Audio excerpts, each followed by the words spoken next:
History by Alam sir চ্যানেলে সবাইকে স্বাগত জানাই। ক্লাস 10 দশম শ্রেণীর ইতিহাসের 2 নম্বর চ্যাপ্টার। 2 নম্বর চ্যাপ্টার আছে তোমাদের, দেখো, সংস্কার, বৈশিষ্ট্য ও পর্যালোচনা। এই ইতিহাসের 2 নম্বর চ্যাপ্টারকে বুঝতে গেলে চ্যাপ্টারটিকে কয়েকটি টপিকে ভাঙতে হয়। এই চ্যাপ্টারে আমাদের 5টি ইম্পর্টেন্ট টপিক রয়েছে। 1 নম্বর টপিক আছে, দেখো, 19 শতকের বাংলা, সাময়িক পত্র, সংবাদপত্র এবং সাহিত্যে সমাজের প্রতিফলন। 2 নম্বর টপিক আছে, দেখো, 19 শতকের বাংলার শিক্ষা সংস্কার। 3 নম্বর টপিক আছে, দেখো, 19 শতকের বাংলার সমাজ সংস্কার। 4 নম্বর টপিক আছে, দেখো, 19 শতকে বাংলার ধর্ম সংস্কার। এবং 5 নম্বর টপিক আছে বাংলার নবজাগরণ, চরিত্র বিশ্লেষণ এবং বিতর্ক। এই 5কে বোঝার জন্য আমাদের 2টি ক্লাস প্রয়োজন।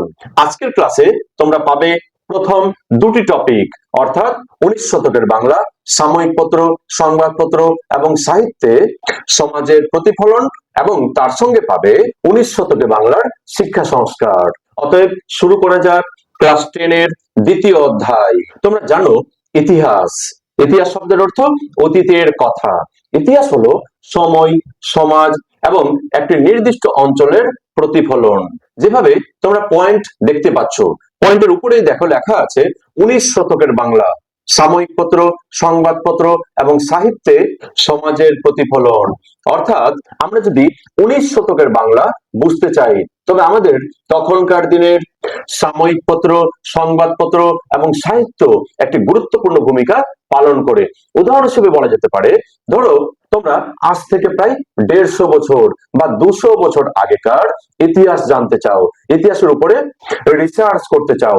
সেই ক্ষেত্রে তখনকার 150 বছর বা 200 বছর আগেকার যদি আমরা সংবাদপত্র পেয়ে নিই, বা যদি সাময়িক পত্র পেয়ে নিই, যে সংবাদপত্রগুলো কিছুদিন পর পর বেরাতো, বা ধরে নাও যদি আমরা তখনকার দিনের লেখা বই পেয়ে নিই, সাহিত্য পেয়ে নিই, সেখান থেকে আমরা তখনকার দিনের কথা খুব সহজেই জেনে যাব। কারণ সংবাদপত্র বা পেপার এমন একটা বিষয় যেখানে প্রতিদিনের বা সপ্তাহের বা মাসের খবর ঠিক চলে আসে। অতএব সমাজকে জানতে গেলে, তখনকার অবস্থাকে জানতে গেলে আমাদের সংবাদপত্র বা সাময়িক পত্রগুলো আমাদের অনেকটাই সুবিধা করবে। অতএব এই 19 শতকের, অর্থাৎ 1800 থেকে 1900 এই সময়কালের বাংলার কথা জানতে গেলে তখনকার দিনের সংবাদপত্র বা সাময়িক পত্রগুলো একটি গুরুত্বপূর্ণ দলিল। আমরা জানি শিক্ষিত পেশাদারী সমাজ ভদ্রলোক শ্রেণী নামে পরিচিত, এবং এই ভদ্রলোক শ্রেণী 1829 খ্রিস্টাব্দে জুন মাসে বঙ্গদূত পত্রিকায় প্রথম এই মধ্যবিত্ত শ্রেণী কথাটির উল্লেখ পাওয়া যায়। তবে এই যে 19 শতকের সংবাদপত্র বা সাময়িক পত্রের কথা যদি বলি, তবে আমাদের আলোচনা করতে হয় 1818 সাল। 1818 খ্রিস্টাব্দে গঙ্গা কিশোর ভট্টাচার্যের হাতে বাঙালির সংবাদ চর্চার সূত্রপাত হয়। বাঙ্গাল গেজেট, এই বাঙ্গাল গেজেট প্রকাশ করেন। 19 শতকের বাংলার এই সাময়িক পত্র বা সংবাদপত্রের মধ্যে তোমাদের ক্লাস 10 এর সিলেবাসে রয়েছে 3টি সংবাদপত্রের কথা। প্রথমে আছে বামাবোধিনী, 2 নম্বরে আছে হিন্দু প্যাট্রিয়ট, এবং তারপরে রয়েছে গ্রাম বার্তা প্রকাশিকা সংবাদপত্র। প্রথমে আলোচনা করা যাক বামাবোধিনী। বামা, বামা শব্দের অর্থ হচ্ছে নারী। উমেশ চন্দ্র দত্ত, উমেশ চন্দ্র দত্ত কয়েকজন তরুণকে নিয়ে 1863 খ্রিস্টাব্দে বামাবোধিনী সভা প্রতিষ্ঠা করেন। 1863 খ্রিস্টাব্দের আগস্ট মাসে উমেশ চন্দ্র দত্ত এর সম্পাদনায় বামাবোধিনী পত্রিকা প্রকাশিত হয়। বামাবোধিনী পত্রিকায় স্ত্রী শিক্ষার সপক্ষে এবং বাল্যবিবাহ, অসম বা বার্ধক্য বিবাহ এর বিরোধিতা করে নারীদের সচেতন করা হয়। সূচনা লগ্ন থেকে শুরু করে প্রায় 60 বছর ধরে এই বামাবোধিনী পত্রিকা তৎকালীন বাংলার নারীদের কথা প্রকাশ করে। পরের সংবাদপত্রটি হচ্ছে হিন্দু প্যাট্রিয়ট। 1853 খ্রিস্টাব্দের 6ই জানুয়ারি হিন্দু প্যাট্রিয়ট পত্রিকার প্রথম সংখ্যাটি প্রকাশিত হয়। প্রথমে এটি সাপ্তাহিক হিসেবে, অর্থাৎ 7 দিন অন্তর অন্তর প্রকাশিত হলেও পরবর্তীতে 1892 খ্রিস্টাব্দ থেকে এটি দৈনিক বা প্রতিদিন প্রকাশিত হতে শুরু হয়। এই হিন্দু প্যাট্রিয়ট পত্রিকার প্রথম সম্পাদক ছিলেন গিরিশচন্দ্র ঘোষ। তবে হরিশচন্দ্র মুখোপাধ্যায়ের সময় এই পত্রিকাটি বেশি জনপ্রিয়তা লাভ করে।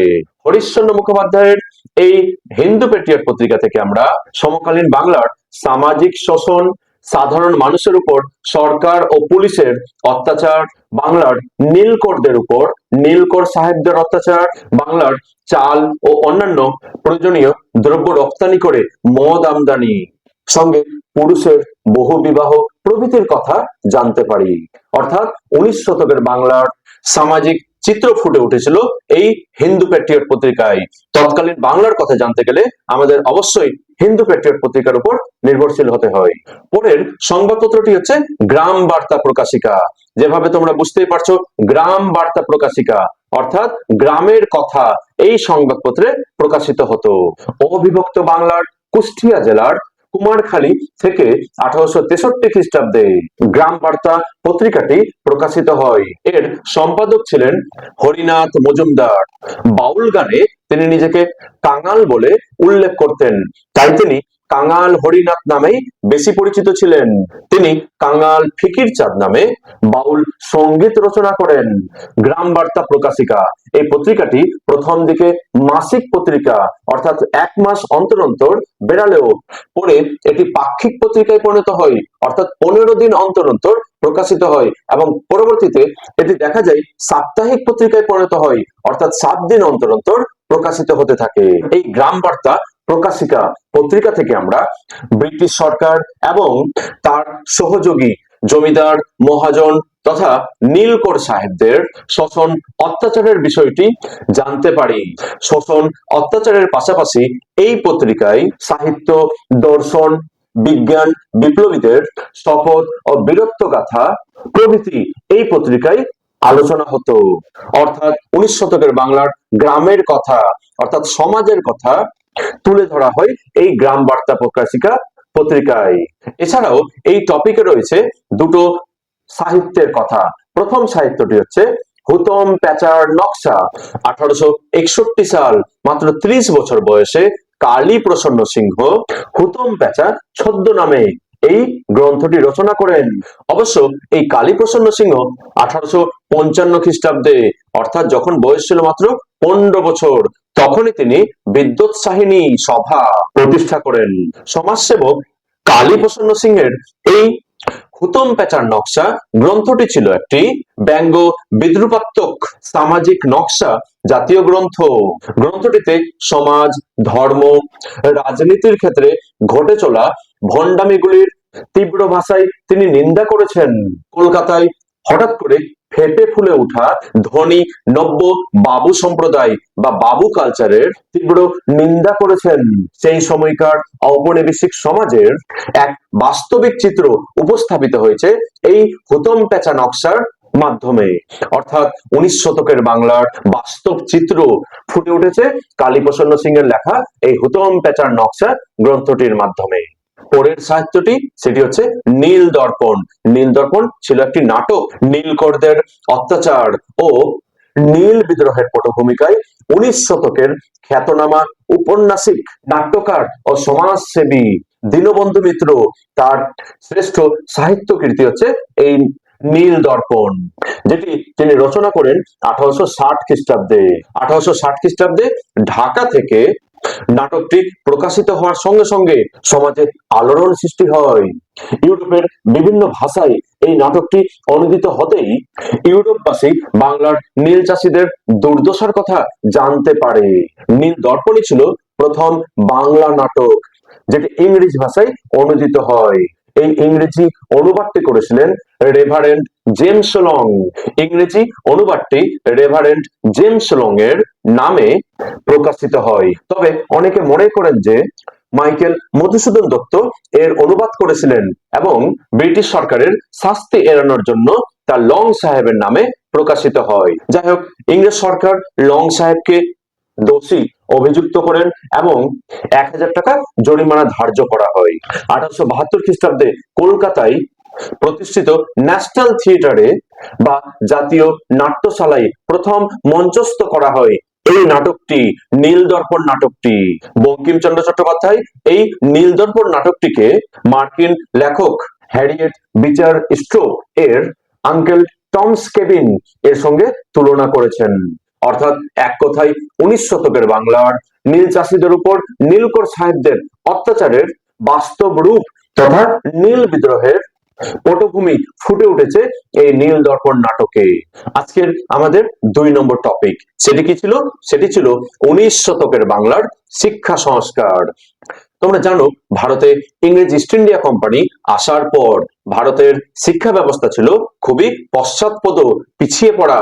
তখনকার দিনে হিন্দু সমাজে টোল ও পাঠশালা প্রথা ছিল এবং মুসলিম সমাজে মাদ্রাসা ও মক্তব এগুলি ছিল শিক্ষাদানের প্রধান কেন্দ্র।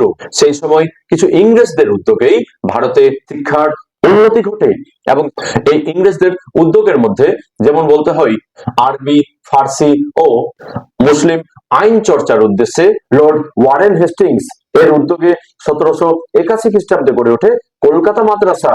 স্যার উইলিয়াম জোন্স এর উদ্যোগে গড়ে ওঠে এশিয়াটিক সোসাইটি, সেটি ছিল 1784 খ্রিস্টাব্দে। গড়ে ওঠে জোনাথন ডানকান এর উদ্যোগে বারাণসী সংস্কৃত কলেজ, যেটি ছিল 1792 খ্রিস্টাব্দে।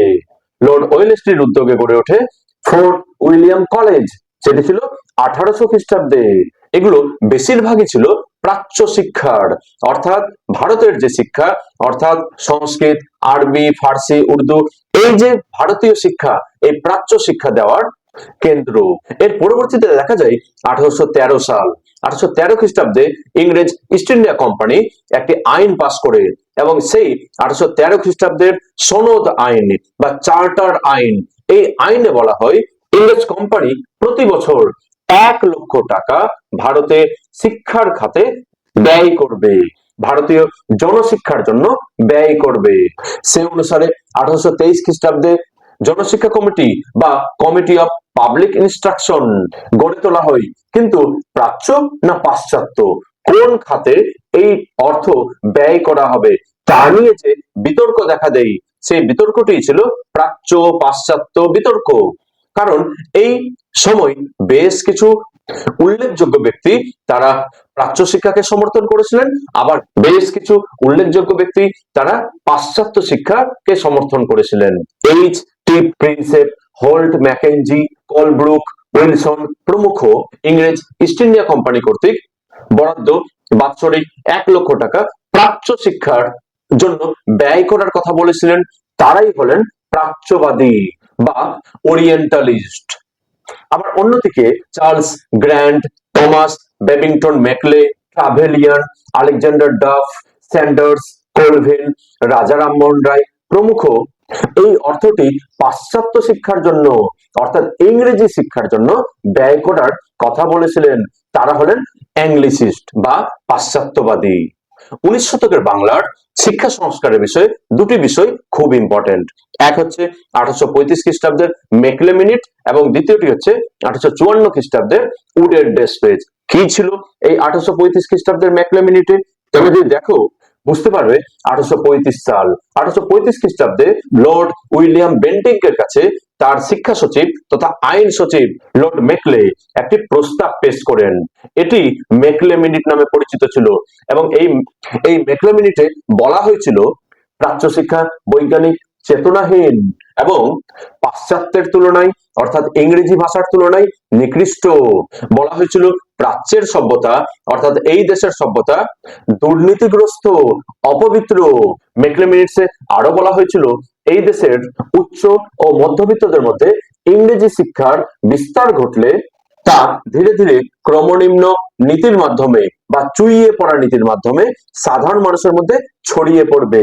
অবশ্য শেষ পর্যন্ত 1839 খ্রিস্টাব্দে লর্ড অকল্যান্ড এর প্রস্তাবের মাধ্যমে এই প্রাচ্য পাশ্চাত্য দ্বন্দ্বের অবসান ঘটে এবং ঠিক হয় প্রাচ্য শিক্ষার জন্য কিছু অর্থ ব্যয় করা হবে। এবার আসা যাক ইংরেজি শিক্ষার প্রসারে। ইংরেজি শিক্ষার প্রসারে সবচেয়ে উল্লেখযোগ্য ভূমিকা পালন করেছিল কারা? তারা ছিল খ্রিস্টান মিশনারিরা। ভারতে ইংরেজি শিক্ষার গোড়াপত্তনে খ্রিস্টান মিশনারিরা ছিলেন পথিকৃৎ। 1800 খ্রিস্টাব্দে মার্সম্যান, উইলিয়াম ওয়ার্ড এবং উইলিয়াম কেডি, যারা তিনজন একত্রে শ্রীরামপুর ত্রয়ী নামে পরিচিত। এই তিনজন খ্রিস্টান মিশনারি শ্রীরামপুরে ব্যাপটিস্ট মিশন প্রতিষ্ঠা করেন। এছাড়া বাংলায় স্কটিশ মিশনের প্রতিষ্ঠাতা আলেকজান্ডার ডাফ এর প্রচেষ্টায় 1830 খ্রিস্টাব্দে কলকাতায় জেনারেল অ্যাসেম্বলিজ ইনস্টিটিউশন, যার বর্তমান নাম স্কটিশ চার্চ কলেজ, প্রতিষ্ঠিত হয়। এছাড়া কলকাতার প্রথম বিশপ মিডলটন, তার প্রচেষ্টায় শিবপুরে বিশপ কলেজ প্রতিষ্ঠিত হয় 1819 খ্রিস্টাব্দে। এসব গেল সবই খ্রিস্টান মিশনারিদের অবদান। এবার আসা যাক ভারতীয়দের অবদান। আধুনিক ভারতের জনক অর্থাৎ রাজা রামমোহন রায়। রাজা রামমোহন রায় কলকাতায় 1815 খ্রিস্টাব্দে অ্যাংলো হিন্দু স্কুল প্রতিষ্ঠা করেন। 1817 খ্রিস্টাব্দে কলকাতায় হিন্দু কলেজ প্রতিষ্ঠিত হয়। 1824 খ্রিস্টাব্দে সংস্কৃত কলেজ প্রতিষ্ঠিত হয়। ডেভিড হেয়ারের উদ্যোগে দেখা যায় 1818 খ্রিস্টাব্দে পটলডাঙ্গা একাডেমি প্রতিষ্ঠিত হয়, যার বর্তমান নাম হেয়ার স্কুল। ইংরেজি ভাষায় পাঠ্যপুস্তক রচনার উদ্দেশ্যে ক্যালকাটা স্কুল বুক সোসাইটি গড়ে ওঠে, যেটি ছিল 1817 খ্রিস্টাব্দে। পরের বছর অর্থাৎ 1818 সাল বিভিন্ন স্থানে ইংরেজি বিদ্যালয় স্থাপনের উদ্দেশ্যে গড়ে ওঠে ক্যালকাটা স্কুল সোসাইটি। নেক্সট হচ্ছে উডের ডেসপেজ। বোর্ড অফ কন্ট্রোলের সভাপতি চার্লস উড 1854 খ্রিস্টাব্দে শিক্ষা বিষয়ক যে নির্দেশনামা প্রকাশ করেন সেটি ছিল উডের ডেসপেজ, যাকে বলা হয় ভারতীয় শিক্ষা বিস্তারের ম্যাগনা কার্টা বা মহাসনদ। এক কথায় বলতে গেলে আমরা বর্তমানে আধুনিক শিক্ষা ব্যবস্থায় যা যা দেখতে পাই বেশিরভাগই এই উডের ডেসপেজের মধ্যে উল্লেখ ছিল। উডের ডেসপেজে বলা হয় একটি পৃথক শিক্ষা দপ্তর গঠন, বলা হয় কলকাতা, বোম্বাই এবং মাদ্রাজে 3 জায়গায় 3টি বিশ্ববিদ্যালয় প্রতিষ্ঠার কথা, বলা হয় শিক্ষকদের প্রশিক্ষণের ব্যবস্থা অর্থাৎ শিক্ষণ ব্যবস্থা চালু করা, বলা হয় উচ্চ শিক্ষায় ইংরেজি ভাষার গুরুত্ব বৃদ্ধি করার কথা, বলা হয় স্ত্রী শিক্ষার কথা। অর্থাৎ এক কথায় বর্তমান কালের শিক্ষা ব্যবস্থার বেশিরভাগ উল্লেখযোগ্য পদক্ষেপগুলোই তখন উল্লেখ করা হয়েছিল। এবং সেই অনুসারে দেখা যায় 1854 খ্রিস্টাব্দের এই যে উডের ডেসপেজ, সেই উডের ডেসপেজের উপর ভিত্তি করে 1857 খ্রিস্টাব্দে কলকাতা, বোম্বাই এবং মাদ্রাজে 3টে জায়গায় 3টে বিশ্ববিদ্যালয় গড়ে ওঠে। পরের আরেকজন ভারতীয় মহাপুরুষ যিনি ভারতের শিক্ষা বিস্তারের উল্লেখযোগ্য ভূমিকা পালন করেছিলেন, বিশেষত নারী শিক্ষায় যার অবদানের কথা না বললে হয় না, তিনি হচ্ছেন ঈশ্বরচন্দ্র বিদ্যাসাগর। ঈশ্বরচন্দ্র বিদ্যাসাগর ছিলেন নারী শিক্ষা বিস্তারের পথিকৃৎ। ঈশ্বরচন্দ্র বিদ্যাসাগর এবং ড্রিঙ্ক ওয়াটার বিটন উদ্যোগী হয়ে কলকাতায় 1849 খ্রিস্টাব্দে হিন্দু বালিকা বিদ্যালয় প্রতিষ্ঠা করেন। এটি ছিল ভারতের প্রথম বালিকা বিদ্যালয়। বর্তমানে এটি বেথুন স্কুল নামে পরিচিত। ঈশ্বরচন্দ্র বিদ্যাসাগর মাত্র 4 বছর স্কুল পরিদর্শক থাকাকালীন তিনি 35টি বালিকা বিদ্যালয়ের প্রতিষ্ঠা করেন। 1872 খ্রিস্টাব্দে তিনি কলকাতায় মেট্রোপলিটন ইনস্টিটিউশন প্রতিষ্ঠা করেন, যার বর্তমান নাম বিদ্যাসাগর কলেজ। বিদ্যাসাগর তার মা অর্থাৎ ভগবতী দেবীর স্মৃতিতে নিজ গ্রামে বীরসিংহ গ্রামে ভগবতী বিদ্যালয় প্রতিষ্ঠা করেন 1890 খ্রিস্টাব্দে। এক কথায় বাংলায় স্ত্রী শিক্ষায় ঈশ্বরচন্দ্র বিদ্যাসাগরের অবদান ছিল অতুলনীয়। বাংলার প্রথম মহিলা স্নাতক ছিলেন কাদম্বিনী গঙ্গোপাধ্যায় এবং চন্দ্রমুখী বসু। ভারতে পাশ্চাত্য শিক্ষা বিস্তারের জন্য যিনি উল্লেখযোগ্য ভূমিকা পালন করেছিলেন তিনি ছিলেন ভারতীয় নবজাগরণের অগ্রদূত। তিনি ছিলেন ভারতের প্রথম আধুনিক মানুষ। হ্যাঁ, কার কথা বলা হচ্ছে? ভারতের প্রথম আধুনিক মানুষ অর্থাৎ রাজা রামমোহন রায়। রাজা রামমোহন রায় 1815 খ্রিস্টাব্দে কলকাতায় অ্যাংলো হিন্দু স্কুল প্রতিষ্ঠা করেন। শিক্ষার্থীদের মন থেকে সামাজিক কুসংস্কার এবং মূর্তি পূজার সংস্কার দূর করার উদ্দেশ্যে রামমোহন 1826 খ্রিস্টাব্দে বেদান্ত কলেজ প্রতিষ্ঠা করেন। আরেকজন ব্যক্তি যিনি গুরুত্বপূর্ণ ভূমিকা পালন করেছিলেন তিনি হচ্ছেন রাজা রাধাকান্ত দেব। রাধাকান্ত দেব 1817 খ্রিস্টাব্দে কলকাতায় হিন্দু কলেজ প্রতিষ্ঠার বিষয়ে David Hare, Baidyanath Mukhopadhyay, sir Hyde East প্রমুখের সঙ্গে মিলিতভাবে গুরুত্বপূর্ণ ভূমিকা পালন করেছিলেন। তিনি স্কুল বুক সোসাইটি এবং ক্যালকাটা স্কুল সোসাইটি প্রতিষ্ঠার সঙ্গে যুক্ত ছিলেন। তিনি হিন্দু মেট্রোপলিটন কলেজ এর পরিচালন কমিটির সভাপতি নিযুক্ত হন। পরের জন যিনি ভারতে পাশ্চাত্য শিক্ষা বিস্তারে গুরুত্বপূর্ণ ভূমিকা পালন করেছিলেন তিনি হচ্ছেন ডেভিড হেয়ার। স্কটল্যান্ডের এক ঘড়ি ব্যবসায়ী, ঘড়ি প্রস্তুতকারক। এই ঘড়ির ব্যবসার সঙ্গে যুক্ত থাকার সুবাদে তিনি প্রচুর অর্থ উপার্জন করেছিলেন, কিন্তু তিনি তার এই অর্থকে ভারতে পাশ্চাত্য শিক্ষা প্রসারের উদ্দেশ্যে তার অর্থকে আন্তরিকভাবে ব্যয় করতে রাজি হয়েছিলেন। ডেভিড হেয়ারের উদ্যোগে 1817 খ্রিস্টাব্দে কলকাতায় হিন্দু কলেজ প্রতিষ্ঠিত হয়। বাংলা ও ইংরেজি ভাষায় পাঠ্যপুস্তক রচনার উদ্দেশ্যে তিনি 1817 খ্রিস্টাব্দে স্কুল বুক সোসাইটি গড়ে তোলেন। 1818 খ্রিস্টাব্দে কলকাতায় পটলডাঙ্গা একাডেমি প্রতিষ্ঠিত হয়, যার বর্তমান নাম হেয়ার স্কুল। তৎকালীন বড়লাটের শাসন পরিষদের আইন সদস্য ও বাংলার শিক্ষা কাউন্সিলের সভাপতি ড্রিঙ্ক ওয়াটার বিটন বা বেথুন সাহেব নারীদের মধ্যে পাশ্চাত্য শিক্ষা বিস্তারের জন্য অগ্রণী ভূমিকা পালন করেছিলেন এবং তিনি 1849 খ্রিস্টাব্দে নেটিভ ফিমেল স্কুল নামে একটি হিন্দু বালিকা বিদ্যালয় প্রতিষ্ঠা করেন। এই বেথুন কলেজ হলো ভারতীয় উপমহাদেশের প্রথম মহিলা কলেজ। এই সময় অর্থাৎ 19 শতকে ভারতে প্রাচ্য পাশ্চাত্য শিক্ষার পাশাপাশি দেখা যায় মেডিকেল সায়েন্সে অর্থাৎ চিকিৎসা বিদ্যা চর্চার ক্ষেত্রেও গুরুত্বপূর্ণ ভূমিকা পালন করা হয়েছিল। ভারতীয় শিক্ষার্থীদের ইংরেজি ভাষায় চিকিৎসা শাস্ত্র শিক্ষাদানের উদ্দেশ্যে 1835 খ্রিস্টাব্দের 1 ফেব্রুয়ারি মেডিকেল কলেজ বেঙ্গল নামে একটি আধুনিক কলেজ প্রতিষ্ঠা করা হয়, যা সাধারণভাবে কলকাতা মেডিকেল কলেজ নামে পরিচিত। এবং এই কলকাতা মেডিকেল কলেজ তৎকালীন ভারতের চিকিৎসা বিদ্যার ক্ষেত্রে একটি মাইলস্টোন।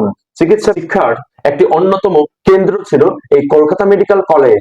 এর প্রথম অধ্যক্ষ ছিলেন মন্টফোর্ড ব্রামলি বা জোসেফ ব্রামলি। কলকাতা মেডিকেল কলেজের ছাত্রছাত্রীদের এই যে ডাক্তারি পড়ার সঙ্গে সব ব্যবচ্ছেদ বা অ্যানাটমি খুব গুরুত্বপূর্ণ।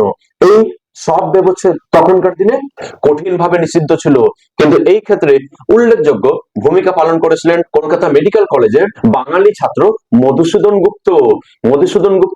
তিনি 1836 খ্রিস্টাব্দের 10ই জানুয়ারি প্রথম সব ব্যবচ্ছেদ করেন এবং এই সব ব্যবচ্ছেদ করে এক যুগান্তকারী ঘটনা ঘটান। 19 শতকের বাংলার শিক্ষা সংস্কারের ক্ষেত্রে, বিশেষ করে উচ্চ শিক্ষার ক্ষেত্রে অবশ্যই বলতে হয় কলকাতা বিশ্ববিদ্যালয়ের কথা। এই কলকাতা বিশ্ববিদ্যালয় তৎকালীন 19 শতকে উচ্চশিক্ষায় একটি গুরুত্বপূর্ণ ভূমিকা পালন করেছিল।